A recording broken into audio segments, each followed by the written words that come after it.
তো বোরিং গেছি, আমি তো কাজ কাম কিছু পারবো না। তোরাই তিনজনে আছিস, যা জমি জায়গা ছিল তোদের তিনজনের নামে লিখে দিলাম। তোরা আমাকে একদিন একদিন করে খোয়া। হ্যাঁ, কাজ মাছ চলে না, খাপা নাকি তুমি? পয়সা ময়সা নাই, আসেন কাজে দিন। খোয়াইতে মাঝে পারবো না, ওদের দিন দেখো গা।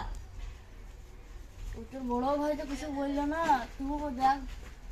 তুমি বড় পয়সা লেগে আমার এমন ঘরে বিয়ে দিলে, আমার বউ মানে আমাকে খাবার ভাত দেয় না, তো তোমাকে কিনে দিবে।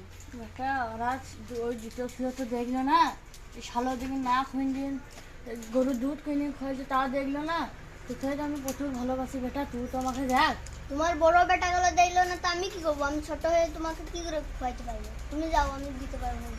আরে মা জমি জায়গা লিখে এমন ফিরে পড়লাম, তিনটে শিওরই দেখ। আব্বা তোমাকে দেখতে মিটতে পারবো না, তুমি ঘর থেকে বাড়ি যাও, এক্ষুনি বেরাও, বেরাও, তিনটে শিওরে দেখ ওই চামাকে নিয়ে বেরাও, বাড়ি যাও ওখানে ঘর থেকে। তাও মুখ বুঝে যা।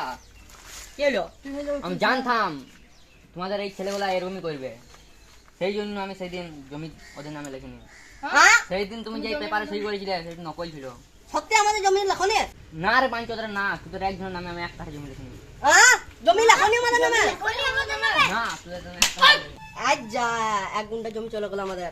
এই গান মারি এসে আমার এক গুণে জমি চলে গেল। এ যা, আমার হাফ গুন্ডা জমি চলে গেল। ওকে সাহেব, তুমি যদি আমার কি উপকার করলে আমি এই ঋণ শোধ করতে পারবো না। না বকমুখ যা, না এরকম কথা বলো না তুমি। বেরিয়ে শিওরা ঘাট ধাক্কা দিয়ে বের করে দাও ওদেরকে। দাও দাও মুখ বুঝে যা। ওকে স্যার, আমি তো বুড়ো মানুষ, আমি তো কাজ কাম কিছু করতে পারবো না, কদিন মধ্যে মরেই যাবো। আমার যা জমি জায়গা আছে তোমার নামে লেখালা, তুমি শুধু দুবেলা ভাত দিও আর আমি খুশি।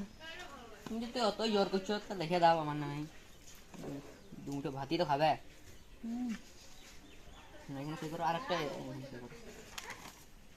সই করো। হ্যাঁ, पैसा ही पैसा होगा।